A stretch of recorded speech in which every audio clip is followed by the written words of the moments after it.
माफ़ी। तलाक के बाद भी प्रकाश ने शिवानी से क्यों मांगी माफ़ी? शिवानी और प्रकाश को आज कोर्ट से तलाक के कागज़ मिल गए थे।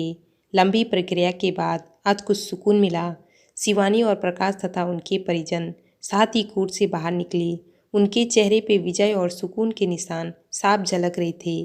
4 साल की लंबी जदोजहद के बाद आज फैसला हो गया था। 10 साल हो गए थे शादी को, मगर 7-6 साल ही रह पाए थे। 4 साल तो तलाक की कार्रवाई में ही बीत गए। शिवानी के हाथ में दहेज के सामान की लिस्ट थी जो अभी प्रकाश के घर से लेना था, और प्रकाश के हाथ में गहनों की लिस्ट थी जो उसने शिवानी से लेने थे। साथ में कोर्ट का यह भी आदेश था कि प्रकाश शिवानी को 10 लाख रुपए एकमुश्त नगद राशि देगा। शिवानी और प्रकाश दोनों एक ही ऑटो में बैठकर प्रकाश के घर आए।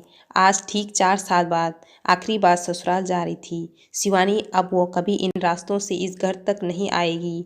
यह बात भी उसे कचोट रही थी कि जहां वह 4 साल तक रही, आज उस घर से उसका नाता टूट गया है। वह दहेज के सामान की लिस्ट लेकर आई थी क्योंकि सामान की निशानदेही तो उसे ही करनी थी। सभी रिश्तेदार अपने अपने घर जा चुके थे।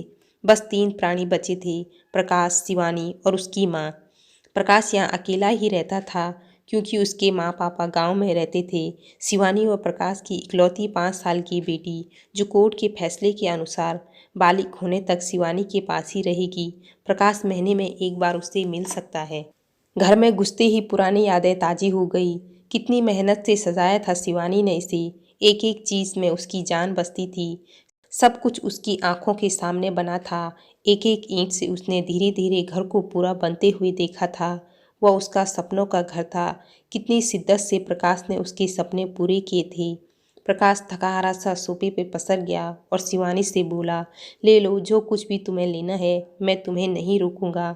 शिवानी बड़ी गौर से प्रकाश को देखा और सोचने लगी, 4 साल में कितना बदल गया है प्रकाश।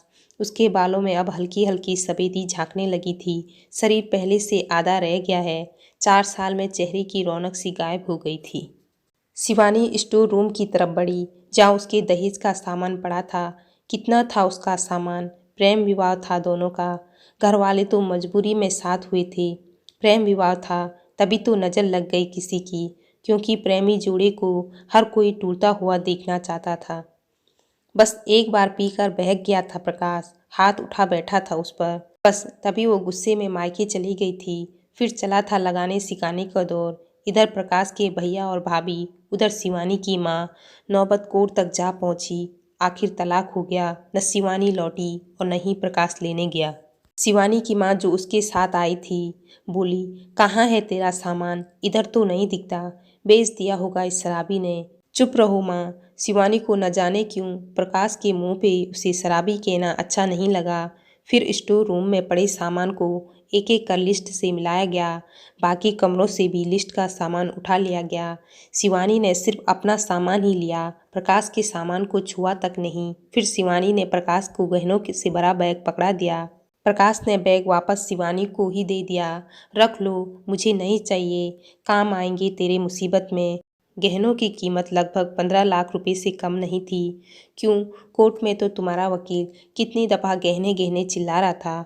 कोर्ट की बात कोर्ट में ख़त्म हो गई शिवानी। वहाँ तो मुझे दुनिया का सबसे बुरा जानवर और शराबी साबित किया गया। सुनकर शिवानी की माँ ने नाक बहुत चढ़ा दी। मुझे नहीं चाहिए वो 10 लाख रुपए भी नहीं चाहिए, क्यों कहकर प्रकाश सोफे में खड़ा हो गया। बस यूं ही शिवानी ने मुंह फेर लिया। इतनी बड़ी जिंदगी पड़ी है, कैसे काटोगी? ले लो, काम आएंगे। इतना कहकर प्रकाश ने मुंह फेर लिया और दूसरे कमरे में चला गया। शायद आंखों में कुछ उमड़ा होगा जिसे छुपाना भी जरूरी था।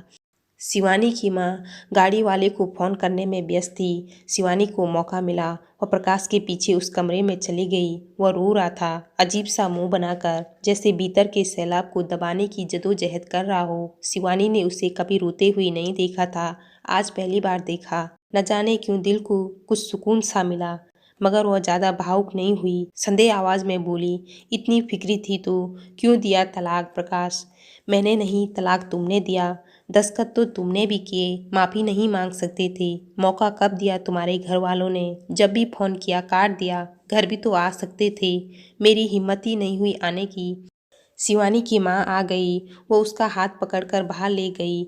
अब क्यों मुंह लग रही है इसकी? अब तो रिश्ता भी खत्म हो गया।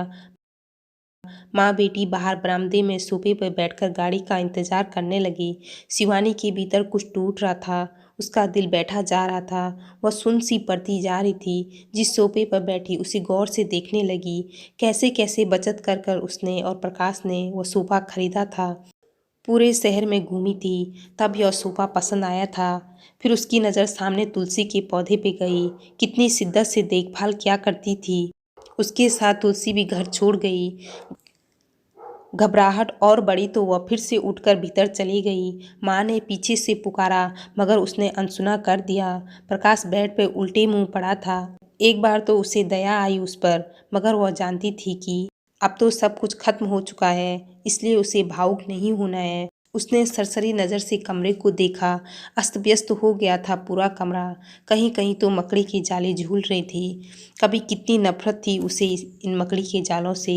फिर उसकी नज़र चारों ओर लगी उन फोटो पे गई, जिसमें वह प्रकाश से लिपट कर मुस्कुरा रही थी। कितने सुनहरे दिन थे वो। इतने में माँ फिर आई। हाथ पकड़कर उसे बाहर ले गई। बाहर गाड़ी आ गई थी। सामान गाड़ी में डाला जा रहा था। शिवानी सुन सी बैठी थी। प्रकाश गाड़ी की आवाज़ सुनकर बाहर आया। बोला, मत जाओ शिवानी, माफ़ कर दो। शायद यही वो सब थे जिन्हें सुनने के लिए 4 साल से तड़प रही थी। सब्र के सारे बांध एक साथ टूट गए। शिवानी ने कोर्ट के फैसले का कागज़ निकाला और फाड़ दिया। और माँ कुछ कहती उससे पहले लिपट गई प्रकाश से। साथ में दोनों बुरी तरह रोए जा रहे थे। दूर खड़ी शिवानी की माँ समझ गई कि कोर्ट का आदेश दिलों के सामने कागज़ से ज़्यादा कुछ नहीं। काश उनको पहले मिलने दिया होता। अचानक प्रकाश कान पकड़कर घुटने के बल बैठ गया और माफ़ी मांगने लगा। अगर माफ़ी मांगने से रिश्ते टूटने से बच जाए तो माफ़ी मांग लेना चाहिए। वीडियो अच्छी लगी तो वीडियो को लाइक और चैनल को सब्सक्राइब जरूर कीजिएगा।